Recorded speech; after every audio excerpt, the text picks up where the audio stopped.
Morjesta! Kevään sahuut mennyt vähän turhan pitkälle tää aloitus ja polttopuukin on jäänyt tekemättä, kun kaikkea muuta hyörimistä on ollut ja mä luulen, että on ollut semmoista aikaan saamattomuuttakin, mutta tästä se lähtee. Polttopuut täytyy ensin tehdä ja mä luulen, että pistään sirkelisahalla 2, 3, 4, 5 osaa ja ei muuta kuin kuivumaan. Tänä vuonna on tämmönen harmaa leppä painotteinen, ei se mitään, kyllä tää pesässä palaa. Tänne laitetaan traktori tulille ja ruvetaan otetaan punaista purua välistä pois. Ruvetaan hommiin.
Siinä sitä nyt sitten olisi.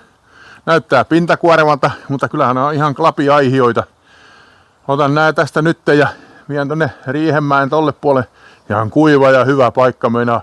Kyllä kuivuu ja ei sitten syssymmällä vaan klapikoneesta läpi ja ei muuta kuin hellanpesään talvella. Hyvä tästä kulkaa tulee ja toin äsken uuden kuorman tuohon sahalle ja sahuut jatkuu. Mutta hei, mä samalla tossa toin tuohon vannesahalle tommosen seuraavan lehtikuusituki. Kyllä oli painava. Vilkastaa sitä äkkiä. Sahataan se teitin kanssa ne kanssa jonain päivänä. Mennään katsomaan. Kattokaas. Eikö ookin komia? Oli tuolla meikäläisellä tukkinosturilla niin ihan nippanappa, että sain sen tähän. Ja sitten kun on vanha kuorma, niin hydrauliikka antoi periksi. Mutta hei, oikalle paikalleen tuli. Mutta on tässä semmonen murhe, että mulla on vielä isompi lehtikuusitukki tuolla ja en tiedä millä sen tähän saisi nostettua. Mulla on tuossa rukkimastoon, että täytyy laittaa se ursukseen kiinni ja koittaa, että kuinka sen sillä saisi tähän tuotua. Mutta täytyy sitten tietysti varoa vähän sahaakin, mutta tätä ei sahata tänään. Tätä sahataan huomenna tai ylihuomenna, että sitten teitin kanssa tää pistetään palasiksi. Mutta hei, tämmöiset turinat tällä kertaa ja ensi kerralla taas muuta. On morjesta!